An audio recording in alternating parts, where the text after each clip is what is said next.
Hello, welcome to the latest video. Today we're going to be making a pattern 10 door.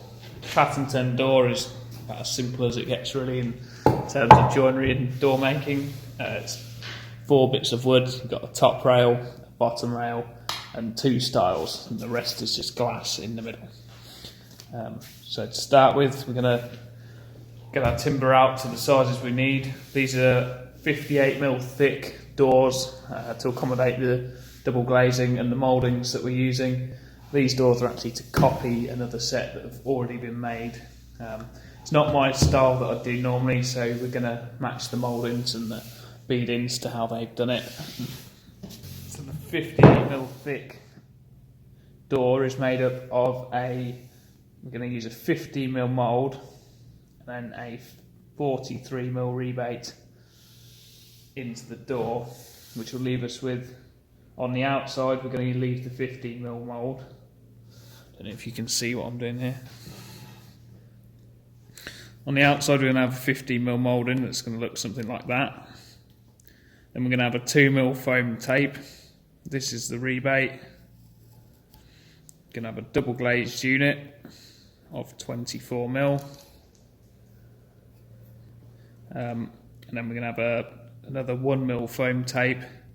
Then on the inside we're going to have a small square section of beading that's going to be pinned in place to hold the glass unit in. So that makes up that there 15mm. You've got 1mm here, 24 there, and then 2 there. So 24, 34, 39, 42. So that's 42mm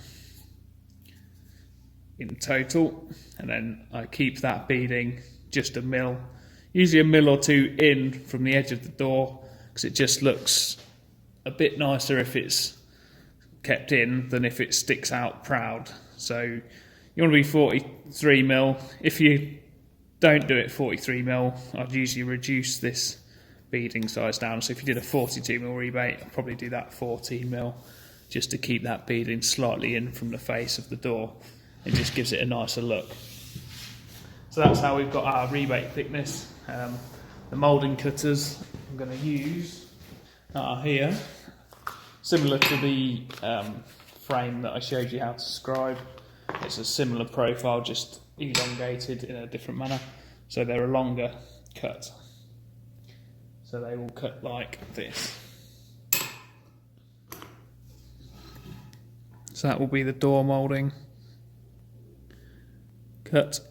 And then the tenon cut will look something like that. It's the counterpart cutter. So these are 58 by 200mm sections. The door stiles are 102 by 58.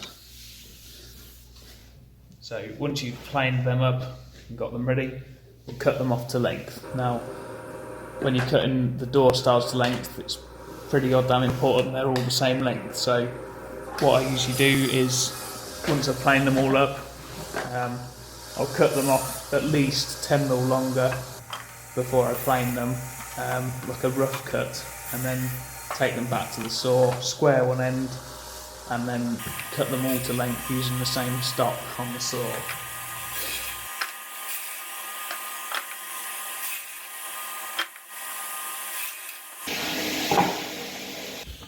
Okay, so once we've cut the rails off to length, in this case 557mm, we can mark out a test piece or a setting up piece to set up our tenon.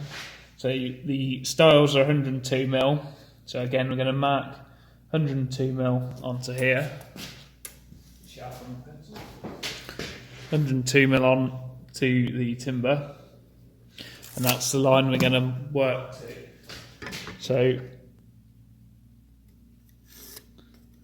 that's our internal, that's our sight line of our glass up to there, so that'll be clear glazing up to that point.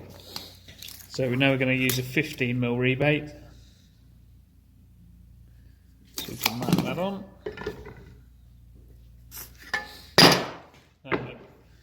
Mouldings wise, we are copying what's there. I found these cutters, pretty standard moulding. So they're going to be using 15 mils of timber, I think.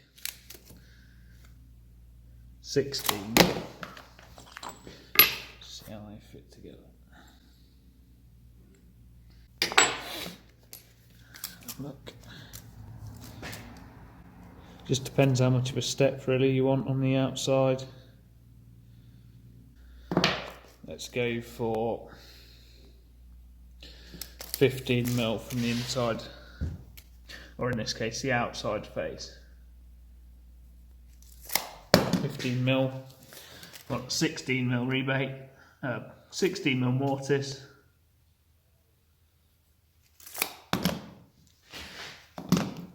So what we can do is, if that wants to be 40 mil, I'm going to use a 40 mil rebate.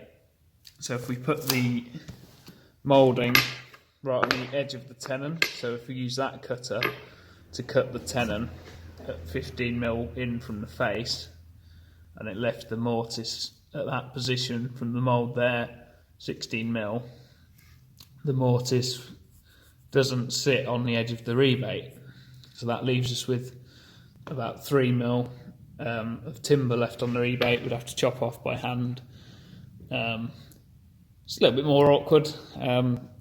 Good thing about having a 3-headed tenoner is I can have my moulding here cut in like this, and then I could run my tenon here.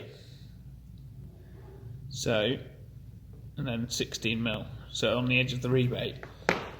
So the joint would actually look like this. And then the rebate will be here, tenon there. So what that would mean is this section here above the cutter, which isn't taken out, is going to have to be chopped by hand into the end grain of the rails, because up to the point where this, if you look at it up from a side profile, that's your tenon. One cutter block's going to be taking out this section, the top one.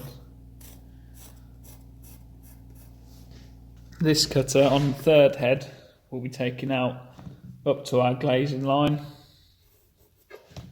down to that point there. Our rebate's here where our mortise is going to go.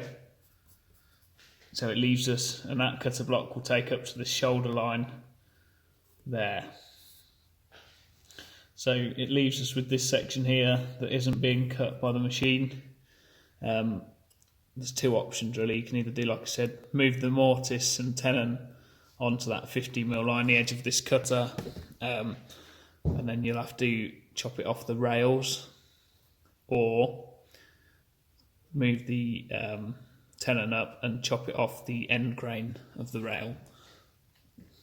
For me, I prefer the mortise more centrally in the door, so I'm going to raise that tenon up away from the face, use the cutter block to take out another shoulder so it sits in line with the rebate, and put my mortise there. To simplify it, like I said, keep your mortise in line with this cutter, and then you'll just have to trim a bit off the length of the tenon, the thickness of that, what's left. Before we tenon the rails, just want to go through them and put a face and an edge mark on the wall so that we know which way to machine them from, and it's a good chance to seek out any imperfections and get rid of them within the rebate or hide them in the edge of the door. This bit looks quite good. So face mark, again, your face is your flat edge of your door, so the face of the door, the edge is the inside edge, or the inside part of the piece of timber that will go and be moulded. So if you've got an edge mark, you're going to have your moulding and your rebate. If you had a centre rail and you did a face this way and a face that way and had an edge mark on both sides, when you're machining, you know that that is going to have your mouldings on both sides of the timber. So it's sort of a go-to mark that tells you where to machine. Here we've got quite a nasty, it's like a sack pocket or a knot that's been dried out here and left a nasty hole. When I've cut them to length, I've worked it so this is within sort of 80 to 100 mil of the end of the tenon. So when we cut this on the tenoner, it should get chopped out. So it's sort of 80 mil to the edge of the imperfection, and our tenoner is going to cut 85 mil deep. So we can ignore that when we're choosing our face and edge.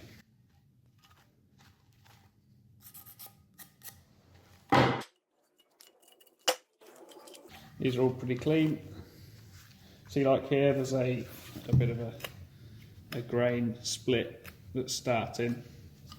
If we choose this as our face and this is our edge, that 15 by 40 mil rebate will get rid of all of that timber.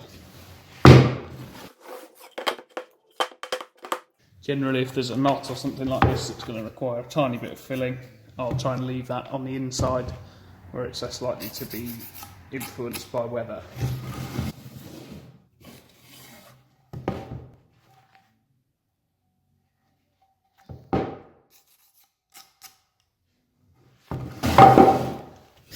Okay, so this is the profile I normally use on the outside of a door to replicate a putty moulding and glaze from the inside. So that would be the mould, the rebate would run off it, and then the glass would go in against this cut, and yeah, it just looks like a piece of putty. These doors that I'm making are to copy existing that another company's made, and instead of having that just a straight cut like a putty moulding, they've actually got a decorative moulding on the outside. So, I have to change these cutters for the ones that match. Always a bit fiddly, these ones, because they're quite long. You have to be careful that when you're locating them on the pins, while they do locate on pins, there is a small degree of, I'll try and show you, wobble. So you just have to be careful when you're setting them that they match.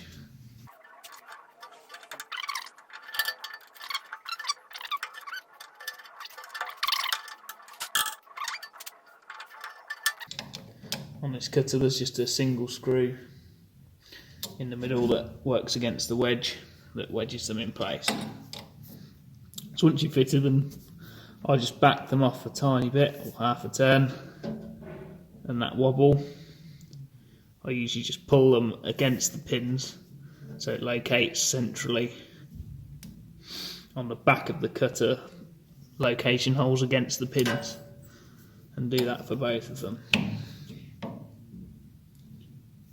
It should be in a central position then, and there's no slack to come out as it rotates. It's not going to move because it's against them pins.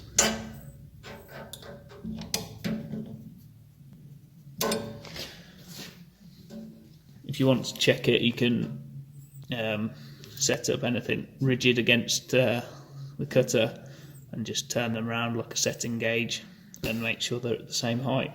Or an easier way is just to turn it on, run a piece through, and then turn the machine off, and you can check if they're both touching that cut face. This is a sacrificial timber fence that I screw onto the tenoner. This wants to be machined the same thickness as the timber that you're working with, and basically allows, when you're cutting the end grain hits this and is cut as opposed to splitting off. Gives the cutters something to work against.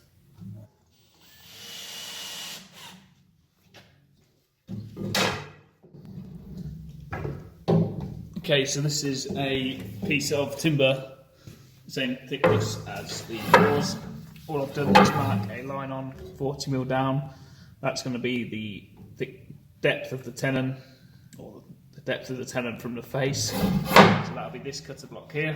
We can set our clamps to the height of the timber.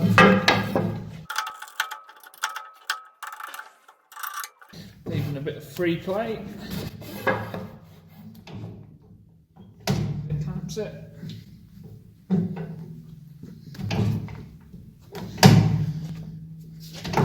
Clamp that in. Move this cutter around to the spur. The spur is your cutting edge for that top. Should be slightly higher than the cutter, top of the cutter.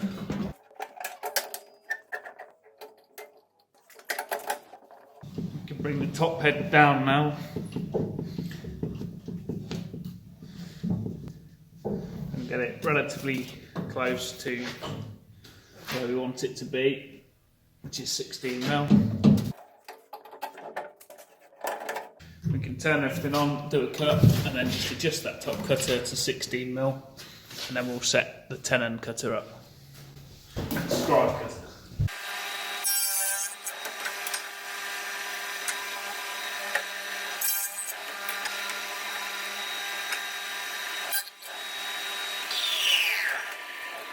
Okay, so now we've got that set up, we can set the height of this cutter so it cuts the moulding that we want.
Now we've got the tenons done, we're going to move on to our styles. These doors, there's 2 fixed doors and 2 opening doors, so we've got an opportunity out of the 8 door styles to select the best ones for the opening doors. So doing that by looking for any imperfections on the 4 faces. You might hide an imperfection on an edge or a corner on a fixed door where it sits in the rebate and is screwed in place, because you'll never see it, whereas if it was on the opening door, when you open the door, obviously that back edge where the hinges are, you'd see it, so you could lose some there. You could also lose if one's door style's got a slight bend or twist in it, which can happen just through between planing and thicknessing. The timber can move and you get a small bend up here in it, and you could lose that in a fixed door. Equally, you've got the option then, if it's bent and you're just making the one door, you put that style with the bend in it, where you're going to have your hinges, and if you've got 3 hinges, the hinges should just pull that slight bit of curve out. So it's quite important when you're choosing your timber that you go through it well and mark it out properly and orientate it in the right manner. So what we'll do is we'll find the 4 best ones and put them to one side for the opening door.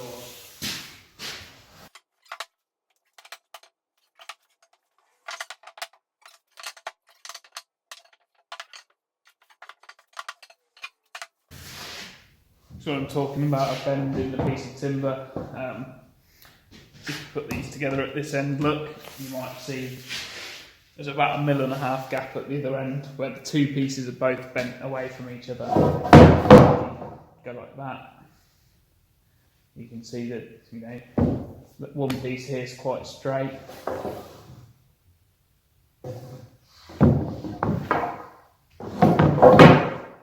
This piece of timber is dead straight. That one's got about 1 mm curve in it. over the entire length of 2.1, so it's pretty good. I do like a tiny bit of curve in the latch side of the door, so that when you shut the door it touches at the top and bottom of the frame before the centre. It just makes it a bit nicer when you're using it, that the latch has just got a tiny bit of spring.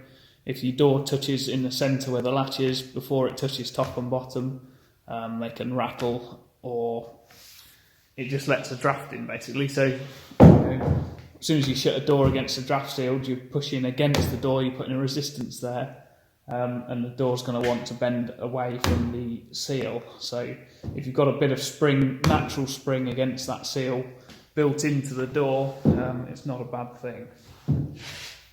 So you have to bear that in mind when we're setting out, that on a rebated set of doors, if your right hand door is opening first, like this, and this is your fixed door, this door on the inside face, you want it curving towards you slightly, whereas this door on the outside face, you want it curving in slightly, so that when they meet in the middle, there's just that tiny bit of spring for the seals to clamp top and bottom before the latch strikes in the middle. I'm not talking about a lot of bend, more 1 or 2 mil is more than enough. Just it wants to be more that way than the opposite way, where you're relying on your lock to pull your door in against the seal. Also, it can make a difference, especially with a coir. Just pick the piece of timber up. Some of them are a lot heavier than other pieces. What you don't want to do is put a heavy piece on your latch side and that lightweight piece on the hinge side, because you're just going to accentuate any movement in the door.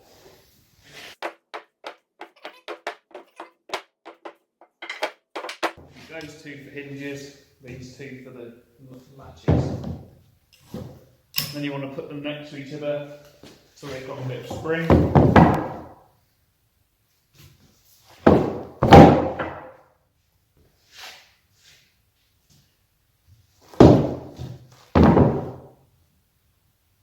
So they're pretty much dead straight, which you'd be hard pushed to moan about, but like I say, you want a tiny bit. It's just, if anything, there's a bit of spring that way, so they're just springing in the middle. What we'll do, if we can, is set these out. So from the inside, they're going to open like that, so that the spring, they spring together. So you need to set that up, face marks out. Okay, so on these doors, from the outside, the left hand one is opening first. So, the spring there. Just put that one that way, that way. So this one's going to open first.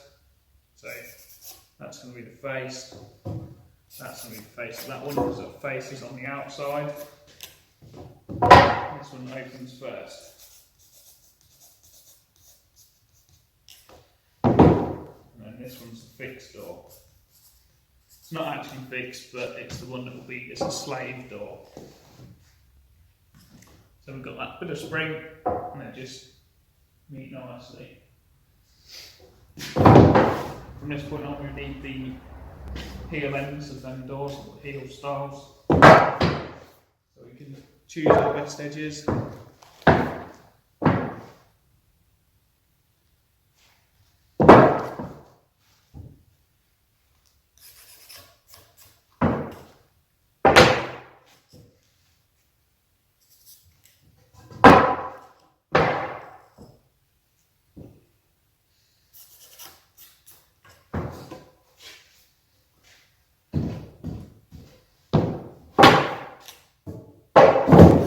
And then you can see how the doors will go together.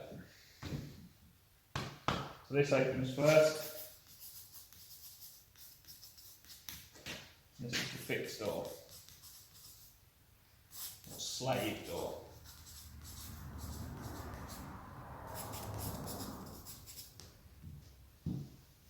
This door opens outwards. So this door will be here, opening like this, while that one's fixed in the frame, and these will be the top. Remember to mark the top.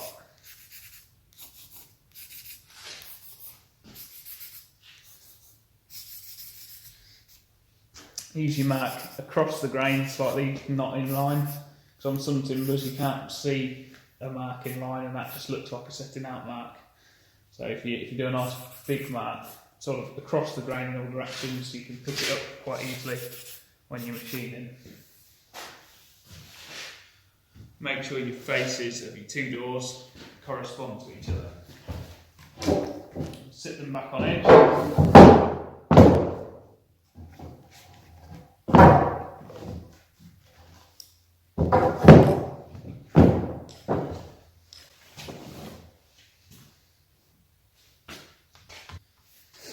Stick a clamp on them and set out where our mortises are going.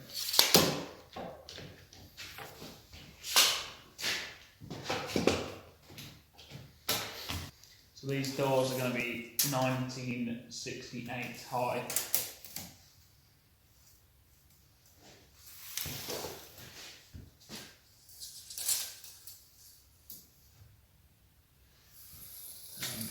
Not left a lot of room, about 10mm in the height of the timbers, because it worked out well with what raw stock sizes we had. So I'm going to mark 5mm there, in 1968, I'm going to be marking 1973 the other end.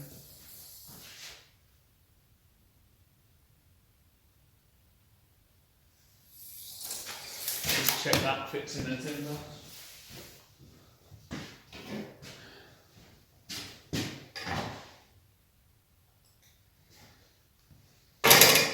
Push this style along 2mm, because that's the shortest one. Square them lines across. They're the extremes of the door. So as we've done before, you then come in the length of your timber, or you come in the width of your timber. So the top rail is 102mm. And a 15mm rebate, and the bottom rail's 200mm,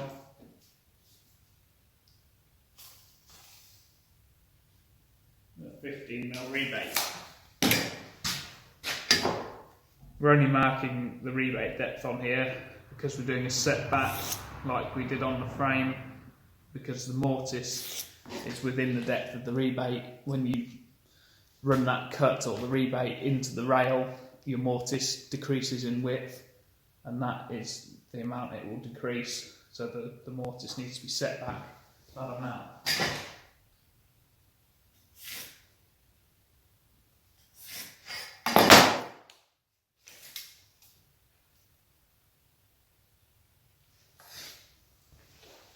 Now this amount here, which is 87mm, is what's left effectively of the tenon after you cut that rebate out of it. A lot of doors you'll see, they'll sort of do 1/3, 2/3 or 50-50 on this mortise. I don't like to do that. I like to find the halfway point, or rough halfway point, so let's call it 42.5, and be 43.5, wouldn't it? What's it, 87? Yeah, 43.5 would be halfway. So I'd probably look at doing a 35mm mortise, and then by the time you've got sort of 8mm of wedge room in the back, your tenon is just over half of what's left of that timber, and that leaves a decent amount of strength in the end grain of this timber that you're putting your wedge in against. I'll move the camera so you can see.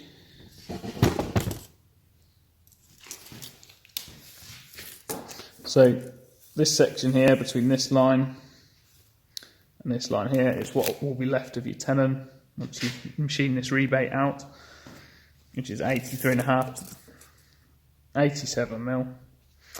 It'll be 43.5 to the centre. So I'll be looking to keep that line somewhere of that amount of timber left on this side of the joint. So I'd come in at amount, about 8mm for the wedge. Keep that as my solid tenon, and then that sort of amount as wedge room, and it just leaves a decent amount of meat on the end of the door, because when you cut this down, perhaps paying 1mm off or 2mm for fit of the door. If you do that too high, it doesn't leave any strength in that end grain, and in my opinion it's a weaker joint. Some people you see have the tenon fully up to here. It does mean you've got a bigger glued surface area, but the wedged part of the tenon isn't really doing anything, because what you're wedging against is this material here, and there's no strength in it because it's so narrow. So yeah, what I do, let's say a 38mm tenon.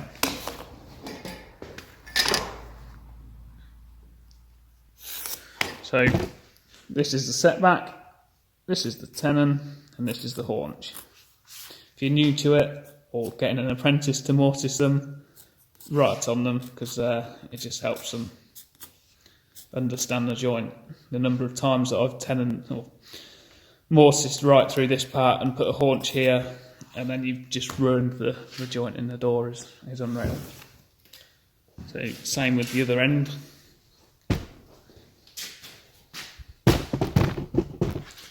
The bottom rail's a little bit different in that because it's such a big joint, you wouldn't just have it split in half and have one big tenon and one big haunch. If it's a smaller rail, you could do it, generally work off 5 times the thickness of the tenon. So you've got a 16mm tenon, you can times it by 5, so you could have 50, 80mm as a tenon that way, and that leaves you with quite a big haunch. It's not going to be as strong a joint as if you break it up into smaller tenons. So what I tend to do is knock about 20mm off. So, and then look at that amount. So we've got 160 divided by 4, because we're going to have 4 sections to the joint, is 40mm. From this inside edge, which is your thickness of your rail minus what you cut away for the rebate, I'm in 3 lots of 40, so be 220, 180, 140, and 100, and then just square them across. So they are your 2 tenons and a central haunch. So that will be a tenon, that will be a haunch, that will be a tenon, and you've got a big haunch on the end. I like to leave a big haunch on the end, because generally you're going to be cutting 2 or 3, if not 4mm off the bottom of your door. Then you'll have a rebate in it of 15mm for stepping it over your sill or whatever's underneath the door. And then of course you've got a groove as well for the draft seal. So by the time you've done all that, you're getting quite close to this tenon. Again, I like to have a bit of timber left for this wedge to work against and increase the strength of that joint. So I usually give myself 20mm before I divide the joint up. So now we've got them, you can mark them across. Tenon haunch, tenon haunch.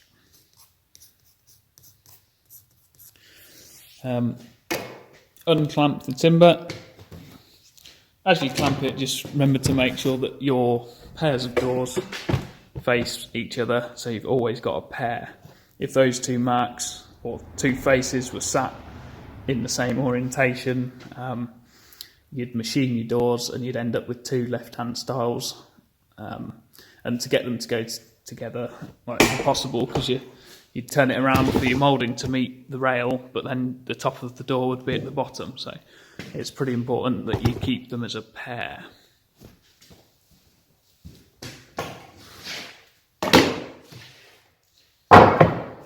Once you've got to this point, it's just a case of squaring over. You don't need to square every line over, but work across the face. It's another.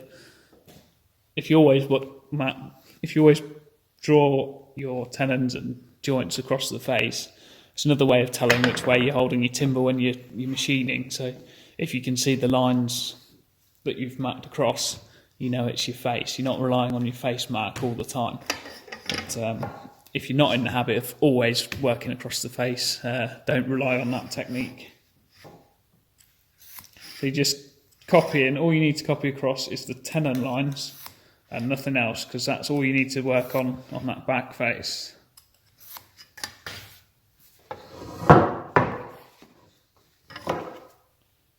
So once you turn your timber around in the mortiser, you'll go down that section there for a tenon, and that section there for a tenon, and that's where you'll cut. And then you'll cut roughly about 8mm, I do mine. I don't normally measure them, it's a bit of an instinctive thing when you're on the machine to cut these. If you do 8mm wedges, I would normally do 8mm on the inside edge of the rail. The rail is definitely going to be just there on that line, because that is the stopped edge of the tenon where the rail will be pushed up to.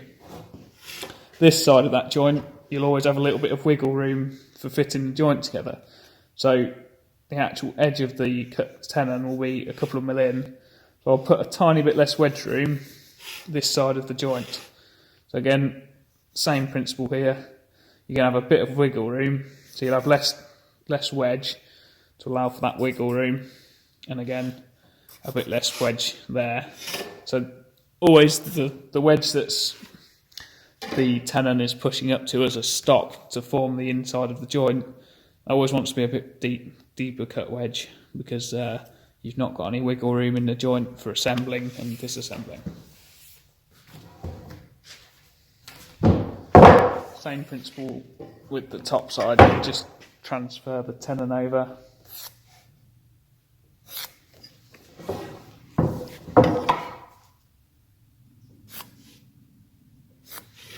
And again, inside edge where it's going to be tight, a bit bigger wedge. Outside edge where there's wiggle room, you don't need to cut as much away. Doesn't matter, if you do them the same, it doesn't really matter, you can cut the same size wedges out. It just means when you finish your door, when you hammer, if you cut that one the same as the outside, you hammer that one in just till it touches, and then hammer this one home till it's tight. This wedge will go in deeper than this one, and if you finish staining, or if you're seeing that joint exposed, it's not painted over, you'll see that this wedge, because it's gone deeper, is slightly bigger than this one. That's because of that wiggle room in the joint. It just looks a bit lopsided. Slightly more professional if they're the same depth of wedge. Now once you've squared all them lines over, or you could do this before you square them over, just turn it back into its edge position where all your marks are, and stick the tape on at full length, just roughly between your markings, and just check that it corresponds with what you're supposed to be making. Check the frame size or whatever. That way you just can avoid any mistakes now, where it's quite easy to rub the lines out and start again, as opposed to after you've cut them with the mortiser. If you're going to make a mistake in size, it'll be from going off the 100mm on your tape measure, it'll be 100mm too short, because you generally work from the 100mm where it's more accurate, and if you're going to make a mistake, you'll forget to add that on. So just going off the end of the tape roughly gives you that indication that you're in the right ballpark, and start to get cut in. Okay, so now we've set out the mortises on the style rails, we can set the mortiser up to the tenon.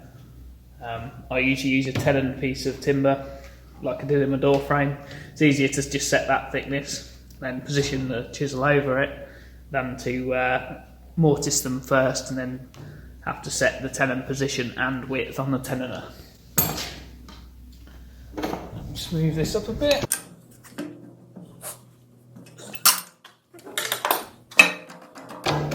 Hopefully we've got enough thread to make that. Boy. adjust the bed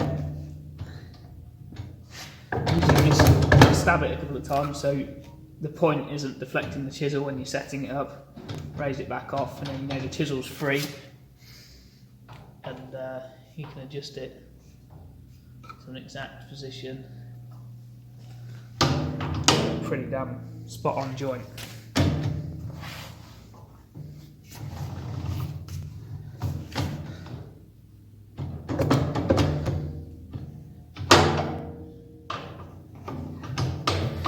It's always good to move it back and forth between a couple of joints as you're doing it. Gives the bed a chance to move left and right and settle before you get your final position. Bed away.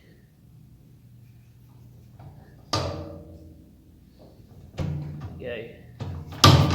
About spot on. Let's check it on one more piece.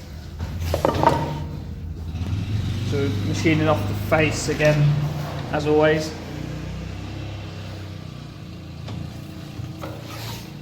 When we're doing a door frame, imagine this is the, well, you don't need to imagine, this is the joint. So we've set this width here with our setting out on our door styles, which I did 38mm. So to give us a little bit of wiggle room, that's going to be roughly 37mm. And then we stop that short here, and it creates a haunch here.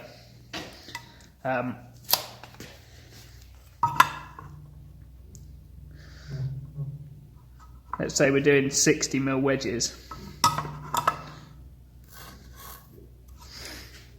So that would be cut out. That would leave that as the joint.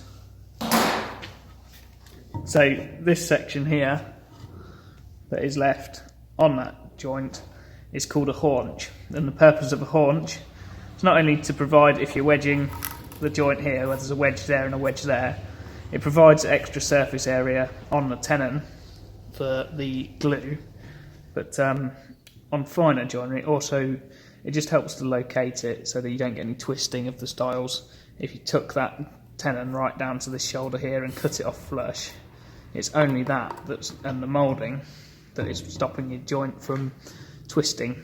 And if you've not got a moulding, if they were just square, and you did that and took it right down to there, there's nothing really to stop that joint twisting as you glue it up, and you'll get like a mil or two of twist in the rails because that isn't wide enough to hold it. Whereas if you keep it the full width of the joint or the rail with a haunch, it just helps to stop that from happening.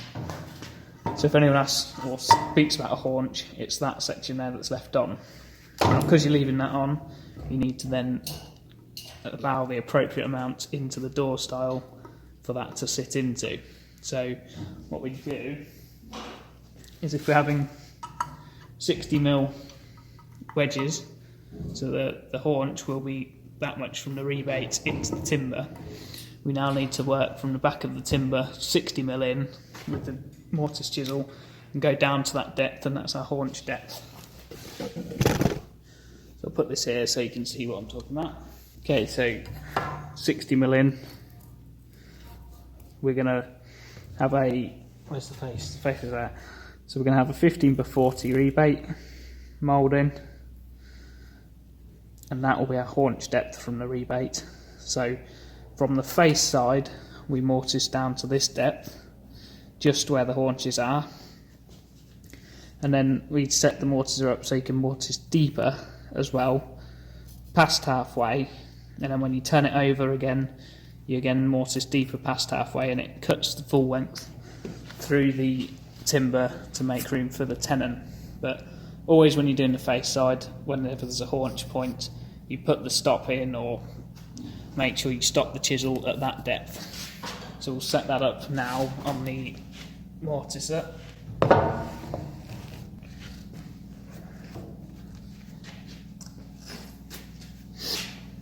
So on this machine, the way this, try and get that in view, the way the stops work is you've got a rod here that when this plate is out, it engages the bottom of that rod, so the actual hard stop, and that is adjusted through this lever.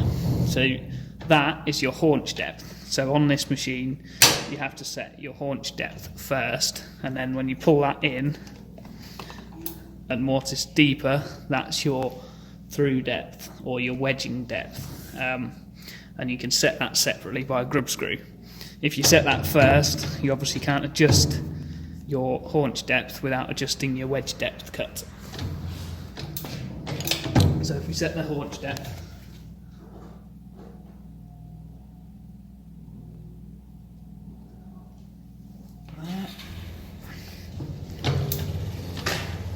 and all we do with the other measurement is make sure it's beyond halfway.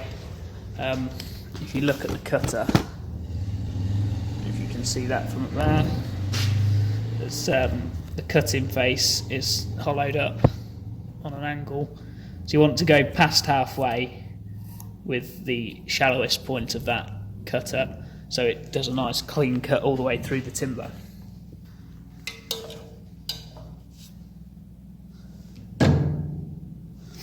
That is about spot on. What I usually like to check as well is just turn that piece of wood over, just for depth purposes, is when it's on the wedge setting, so when you're coming through from the back edge, that I just like to see how close, let me move the camera down, how close, when it's on this setting, so going from the back side, this is the edge down to the bed of the machine, that is your haunch mark there. So when you're mortising the wedges, if you did the edge of the door first and did the haunches, and then came from the back of the door and did the wedges, because it's so close there, it's about the same distance where it's stopping, you will blow the timber out where the haunches are. So it's always best to work from the back of the door first, do your wedge room to that depth, and then from the other side go into your mortises and your haunches, so you get a nice clean crisp cut, rather than cutting this out from the other side to the haunch depth and then coming into it from the other side. It just pushes the timber away because there's nothing for it to cut against. At the firm I used to work for, we'd always start by mortising the face first, and you'll see it more on like a narrower style, more like casements and stuff like that, where you've only got a very small room for a haunch, and the wedge room is always very close to it. If you take the haunch side cut out first, your wedge room nearly always just pushes that bit of timber away with the mortise chisel. So it's a handy tip to always mortise from the back edge first. If you're using your machine to set your haunch depths, you want to always make sure that it's dead tight to the bed. Clean it off in between cuts, because that's quite important, that them cuts are dead square and level. Because if you're half a mil out and it stops the shoulders of the joint touching, it's not very good. So as I said before, start from the back of the door where the wedge room is, set your mortise chisel so that it's going through past halfway, and then you want to go down the line. If you can see there, I'll start this side. Go down the edges of your tenon first, or the edges of the mortise square.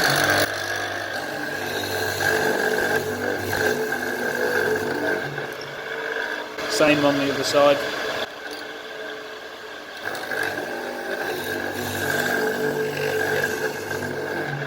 And take the middle out. And then your deeper wedge, just taper that off. As you go in, you can move the wheel and taper that down. Same this side. And again, down the edges to make them straight.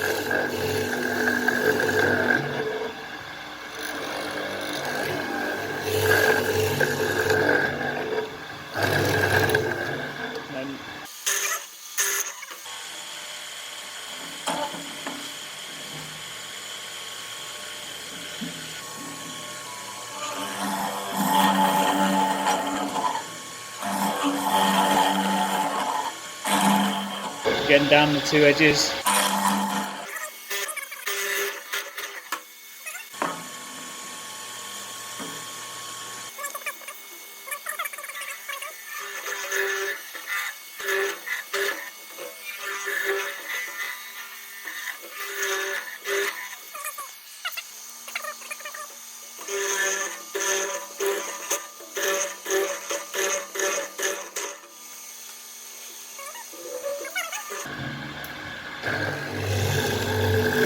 So you don't get any tenon deflection or chisel deflection.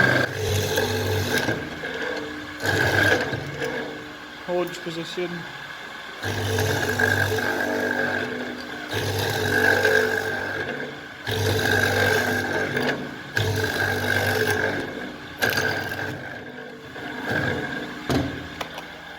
And that's one done.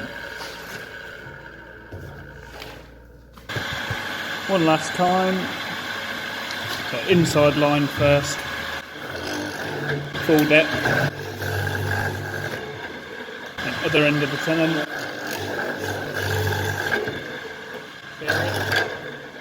So I'm going to do the other tenon.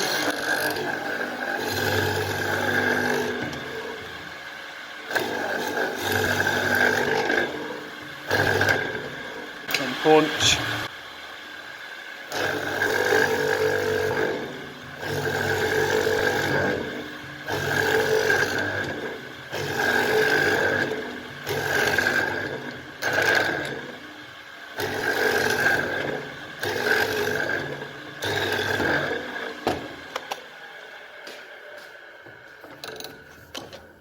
Before I start on the moulding process, I usually like to get a pattern piece or a scrap piece of wood the same thickness as the doors and just put a mortise through it for setting up the moulder.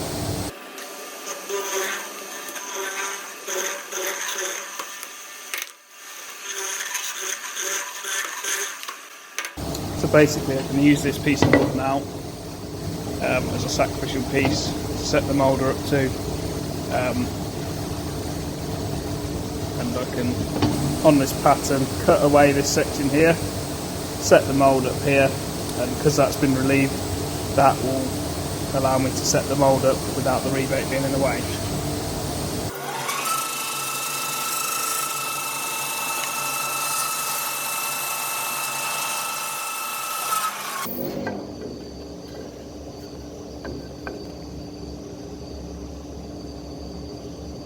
So let's put the moulder in the machine and make a cut in this test piece and set it to the scribe, and then we can run them through.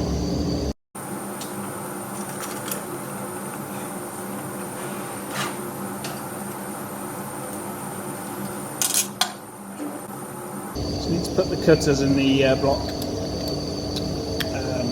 Again, when you're doing this, just make sure that you pull the cutters against the pins so that they engage the same as each other, so both cutters are doing equal amounts of work.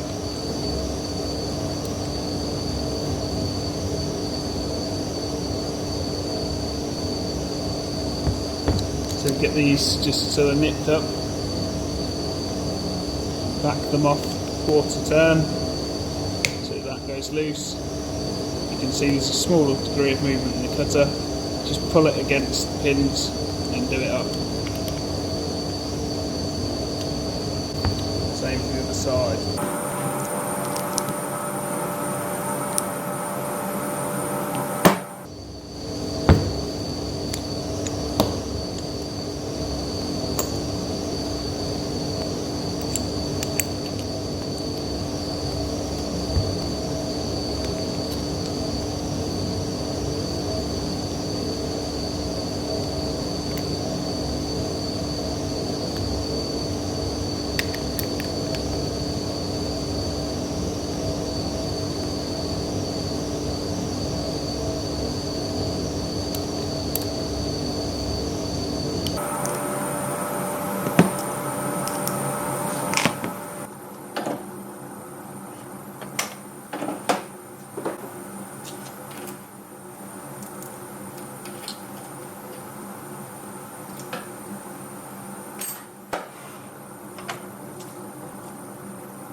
get it quite close, and then turn it on and give it a test.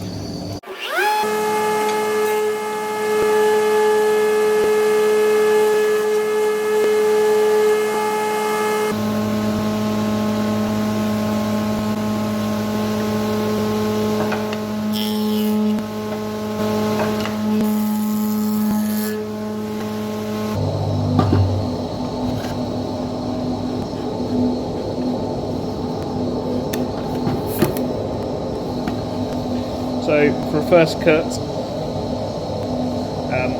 it's a little bit too low, the cutter, because it's tight against this top edge, and it wants to go about 3mm deeper into the cut as well. So we'll make those adjustments.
Okay, so now we've run the mould in the timbers, we can move on to the rebate, the change cutter, and we can use the other end of our pattern or test piece that's not cut away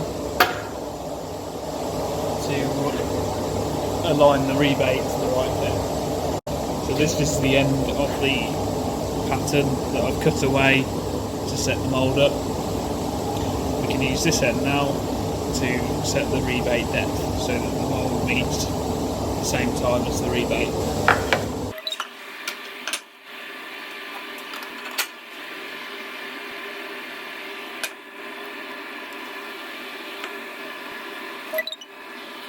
As with the frame, because when we rebate it we're left with quite a small piece of timber, I tend to do like a 3mm deep rebate for a start before I take any more depth out, just to keep that edge nice and clean.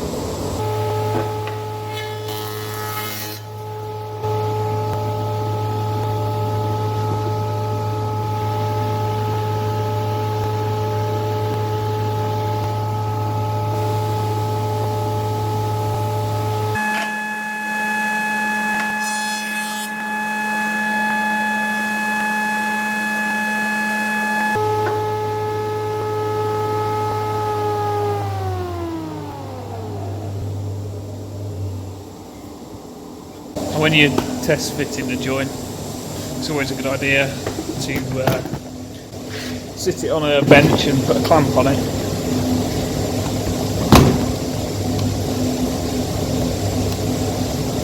Nice and tight so that the two shoulders each side are nice and touching. And then run a straight edge across the joint against it. This will show up if the clamp is taking out any indifference in the shoulders and twisting the style to make that up. So you can see here there is a small gap at the end of the ruler. If I can show you that, see if I wobble it there, look, you can see there is a small bit of rock on the ruler over the joint. So this shoulder is still a bit too high and it's clamping it so that this one meets. So it's actually twisting that piece of wood and twisting the joint. So we need to deepen the rebate ever so slightly to take that difference out. Again.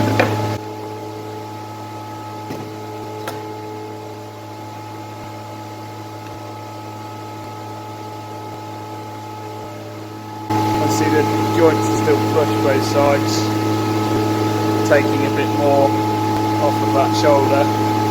that's brought the style so that it's now in line with the rail and there's no bend or twist in the joint. So now we run all the rails and styles through at that setting and they should meet up nicely.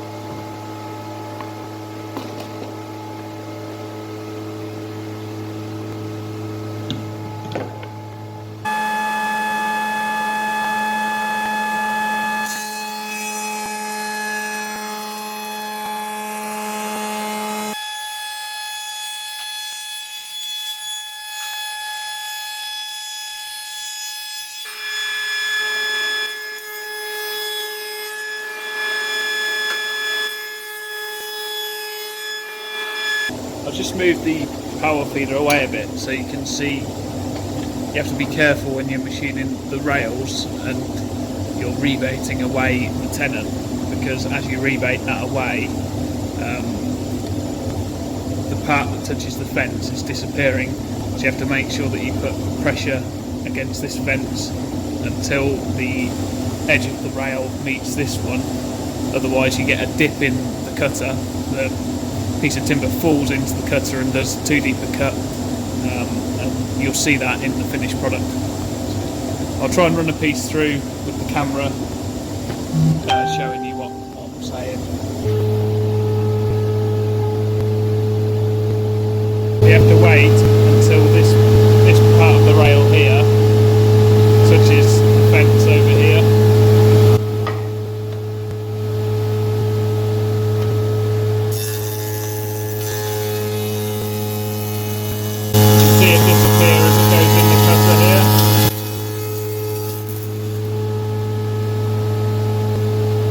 Okay, so now that we've done the moulding and the rebate,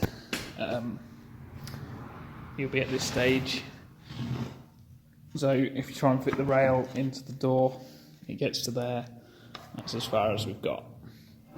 So the next step is to, where the chisel has left these little pieces of timber, just take them out with a paring chisel, so that that shoulder sits flush.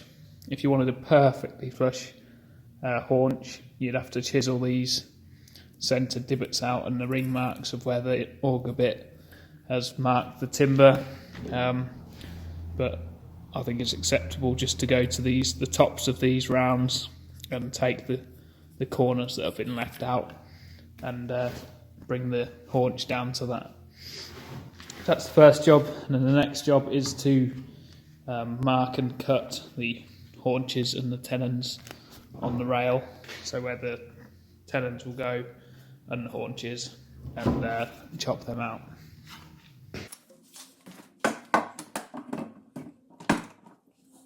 I'm struggling for space at the minute, but I'll try and show you what we're doing. Let's just cut down the edge of the tenon, or the mortise, sorry. Relieve those little bits there.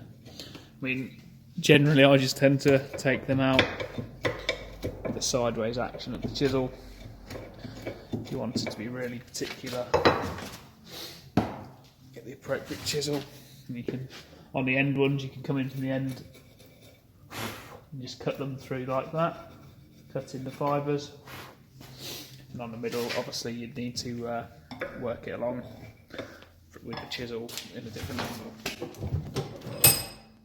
So now, like I said, we can mark out the tenon for where the haunches and the wedge room, etc., and the tenons will go. So working from the inside edge, we had 40mm sections. So we had a 40mm, a 40mm, and a 40mm. These rails are a lot wider. They're going to finish it at 200. So it's just the stock that I had. So they're going to cut down. So ignore the fact that that looks massive at the minute. 40, 80, 120. I usually allow sort of a mil either side for wiggle room. So the 40 will become 39. The 80 will become 81, and the 120 will become 119. Next thing you need to do is to measure your haunch depth that we set earlier.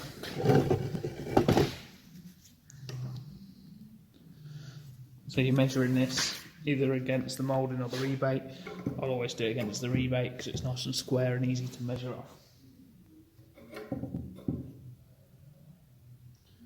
So we've got a haunch depth of 25 millimetres. You should try and keep it nice and square, so the ruler's square.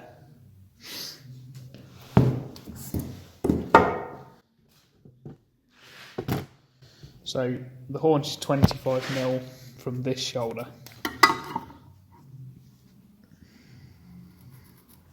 Now, as these have all been tenon the same on a machine and cut square, I can use the end of the tenons as a reference with a combination square. Set the end of the square to the depth of the haunch, and obviously use the square to guide the tenons, or mark out the tenons. So that's one. Sorry, that's one. That's t'other. And you can use the end just to mark your haunch positions. So that will be chopped away. That will be chopped away. You can see the other two pieces correspond.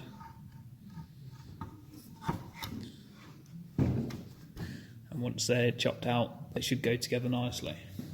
If you've got a lot of these to do, you can set a machine up to cut these lines. Just set up a fence and a stop and run each one down at that depth, run each one down at that, and then chop the middles out. If you've just got a few to do and you're going to cut them by hand, but more than one or two, you can mark against your timber where your lines are, and then you can use them as reference points for every other piece of wood that is going in this similar joint.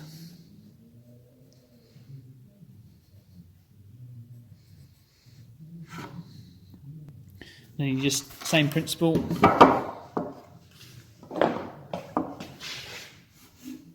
square them over.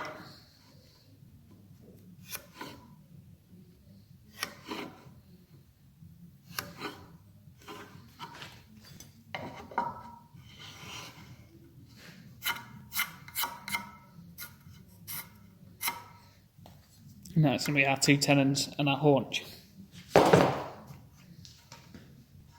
It's exactly the same principle for the top rail. This edge obviously just goes flush against the inside of the joint, and then you're marking what you marked out for the mortise. Can't remember what we did. 38 mil, and then allow a little bit of wiggle room for getting it together. So if we do 37 mil,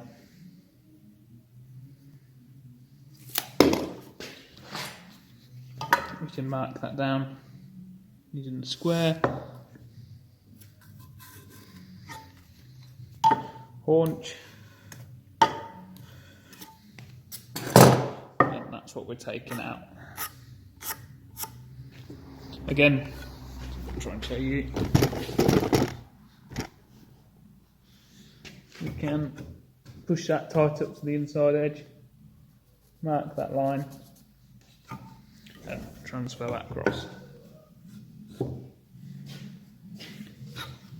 As we're just going to be doing a few doors, I'll cut these by hand. Obviously at this point you use a proper tenon saw. Ta-da!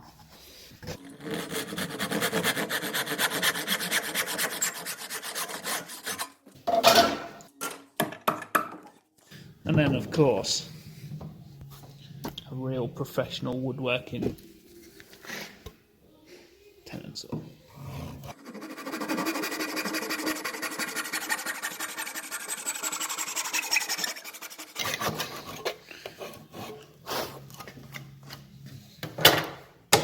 the other end. Keep your pieces as low in the vise as you can. I mean, my bench isn't very good, but the lower it is in the vise, the easier it is to steady.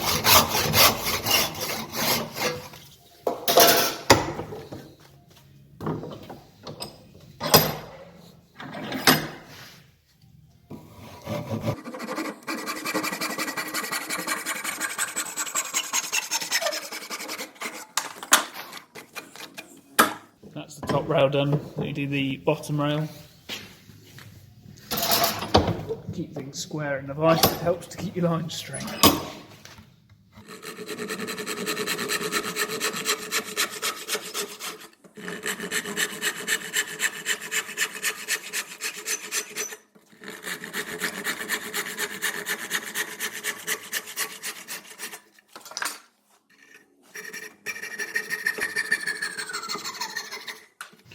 You can, of course, use the coping saw to do that cut as well. I just find it easier to keep a square cut with a tenon saw.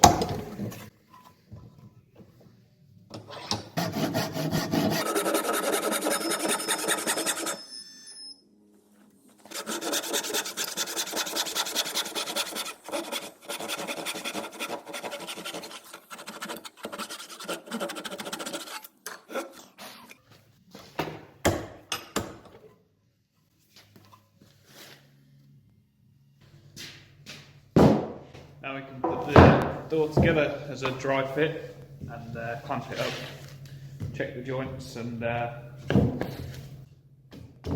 check the wedge room, and then we'll get the wedges out after that.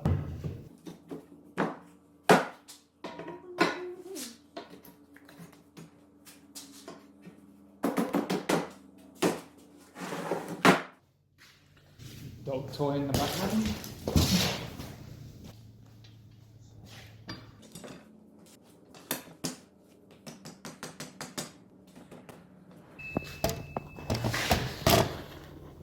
See, it's all nice and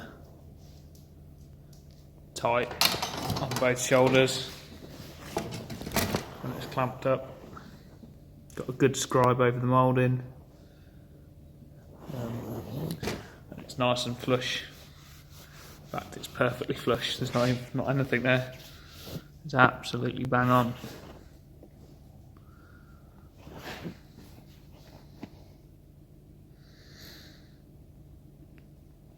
So now we've got that far, we can take a look now at the back edge of the door and measure how much wedge room we've got on the joint.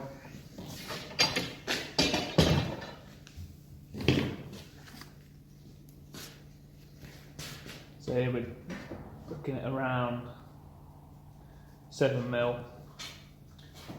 So we do 8mm wedges.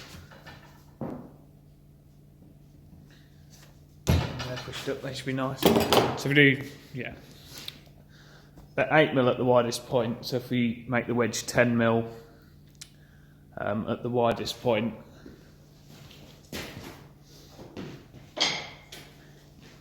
and to make the wedges, I use the offcuts from the tenons. So the part of the tenon that you've cut away when you were doing the haunches, use that section. Then they're the right length, so that when you're hitting them in, they're not going to hit into the haunch, and it's a good use of timber basically. So these want to be, like I said, 8mm is the widest point. So if we go 10mm gap, we want to be about 2mm at the other end, and your wedge will look something along the lines of that shape. Now I've got a jig for my wedges that I use to cut them out, and it keeps that sort of angle for you. All you have to do is just set the width of the fence to the jig. So onto the bandsaw. This is just a wedge jig. It's very old enough, had for ages, but it's just basically the shape of your wedge, or the angle of your wedge, cut into a parallel piece of timber. You run the flat edge against the fence, and you sit your piece of timber in that joint there.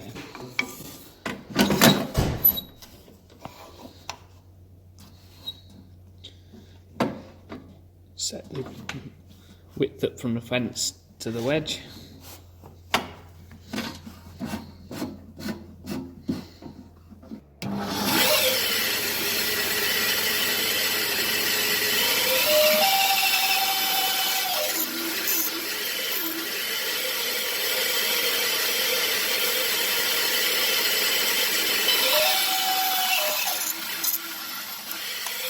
Once you've cut 2 of them as a test piece, just sit them into the mortise hole, and you can usually judge how much you're going to be able to hit it in just from experience, but as long as they're pushed up tight and they've got sort of 15-20 mil of extra wedge room for you to hit in and compress the wood, it should create a nice tight joint. Obviously when you're wedging your joint, you tap this one in until it's flush with that line there, just so it holds it and it keeps a parallel edge for this tenon so that it doesn't deflect in any way. Then you hammer this one home to make sure that that joint is nice and tight against that inside line, because that is your measurement line that you're working from. So hit that one in first, and then you tighten the joint with that one further. So with the bottom joint of the door, just stick a clamp on that, you can see the difference of doing a deeper wedge room against the hard edge of the stock, or the inside line. You need to do a deeper wedge room there and less of a wedge room this side, because once that's pushed up tight, the wiggle room that you allow in the tenons makes them slightly bigger.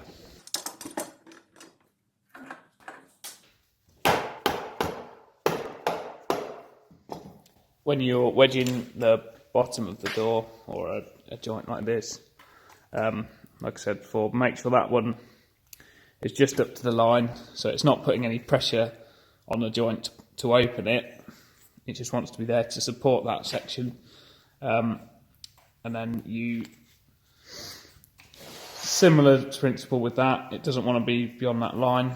And then you tap these 2 wedges in first, or the lower wedges, and that will enable the joint to push up tight against this line.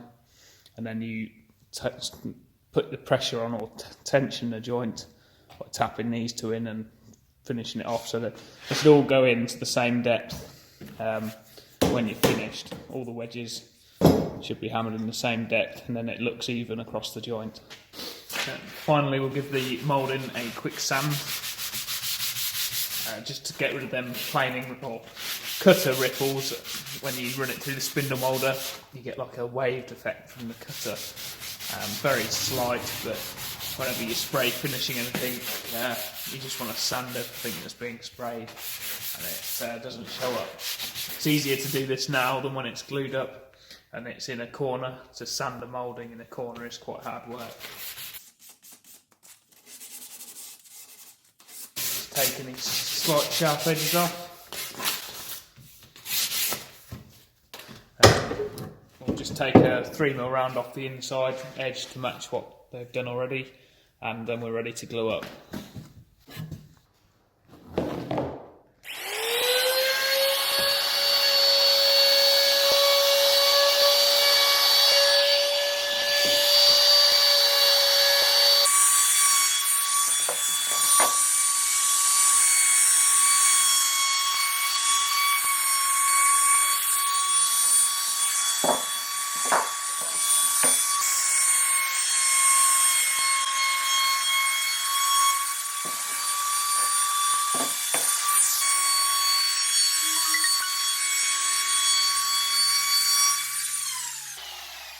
One last thing before I glue these up. If you're going to put any sort of big lock in, or even a sash lock, I like to mortise that into the door style before I've glued it up, because I don't own a mortiser that will mortise locks in after the door's been glued up. If you've got a horizontal machine, you can do that sometimes. If you don't do this now, your other options are using a router in the edge of the door or drilling it out by hand with an auger bit, etc. But I just find it easier if you know where it's got to be on the edge of the door. If you do it now, it's dead easy on the mortise, it saves you loads of time and it's nice and clean. So this is the lock I'm going to be using. Always keep the central latch, or the centre of the spindle, in the centre of the door. So this is our opening door as we set out before to the French doors. So find the centre of that.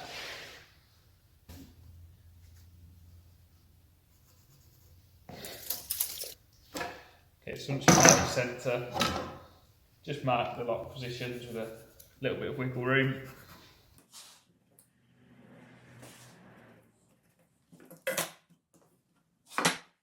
And then square them over.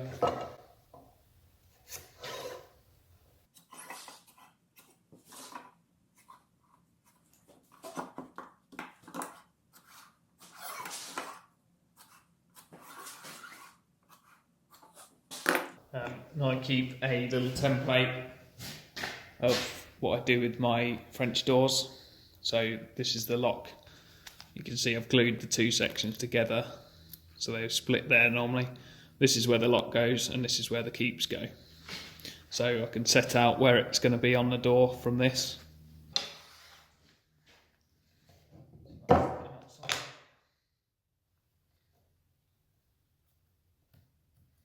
Set my mortise chisel to that position and then just set the depth to the depth of the lock casing and mortise that out now nice and easily.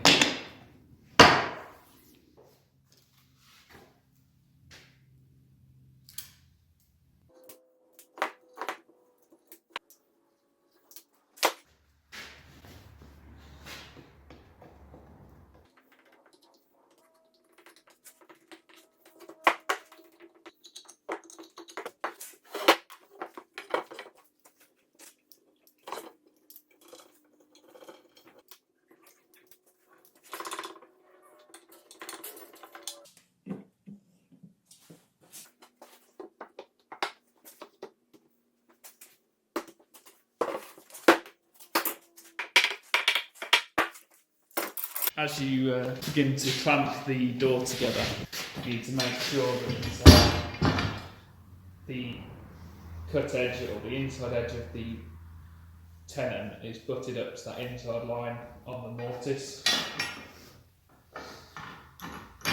You can check that by looking inside to see if there's any gap on where the tenon meets the mortise, or looking at the line on the outside here, making sure that tenon is on the line there. And also you want to keep your clamps as parallel as possible across the door. If you set your clamps up at a slight angle, it promotes the door pulling out of twist in that, or out of square in that direction. Equally, if your door is slightly out of square and you want to pull it one way or the other, just setting your clamps on a slight angle can sometimes pull that intolerance out. So clamp one side, then turn the door over. Clamp the other side so it clamps evenly across both faces.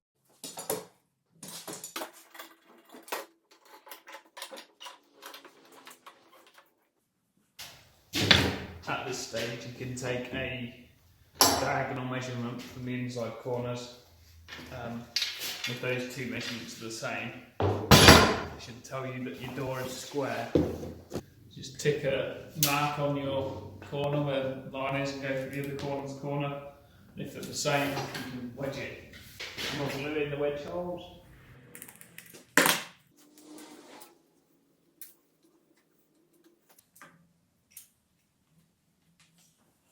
Like I said before, when you're hammering the wedges in, make sure these wedges are up to the line, no further beyond it.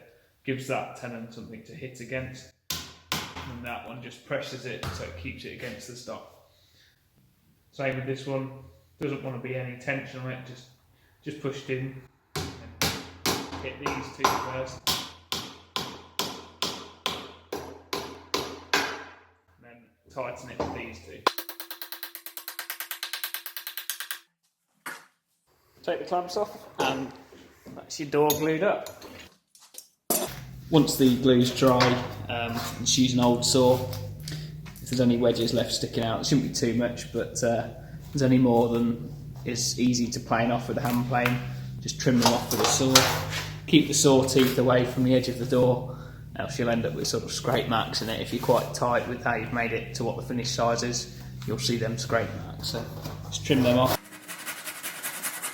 Wait till it's dry. And while it's laid flat, at this stage all I'll do is just take the glue off that's sticking out. If you've used like a tight bond or a wet glue that doesn't foam up like a PU glue, clean it off as you glue it up so that the joints are all nice and clean. Obviously a PU glue, you don't want to be touching that until it's dry, it's just easier to clean up. So if there's any sticking up over the surface, you've got any on the stiles, just trim that off, and then it's not going to affect your machining of the door. I don't worry too much about the internal corners and mouldings just yet. I usually clean them up when I do my final sand. Same on this side, just take it off flush. If you've got a V-groove or anything, like I say, I just leave that until the next stage.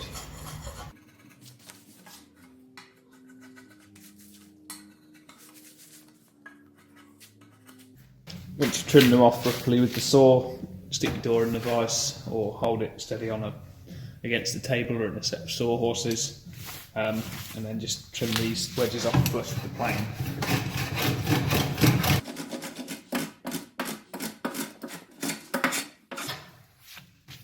I usually just go until it just takes a shaving off, leaving the lines on, and then you've got still a nice square edge to square your door or cut your horns off with the door. If you're playing all the edge of the door style off a little bit, obviously that edge is then not flat anymore, and you can cut these out of square. When I've cleaned the edges off and all the glues off the faces, I just usually cut the horns off on the crosscut saw. If I'm not using the crosscut saw, if it's a bigger door, I'll use a rail saw, or I'll even put them on the panel saw if I want to get a perfectly square door and do them on there.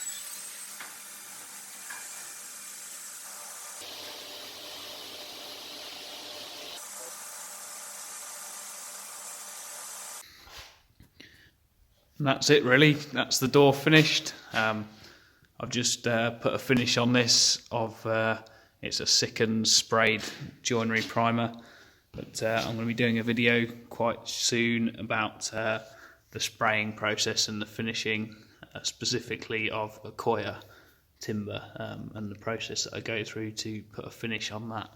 This is actually in just a primer because it's going to be painted on site by hand. But usually I do a 4-coat system. That means it's factory finished before it leaves the workshop. But hope you enjoyed the video, and hit the subscribe button for more joinery based videos in the future.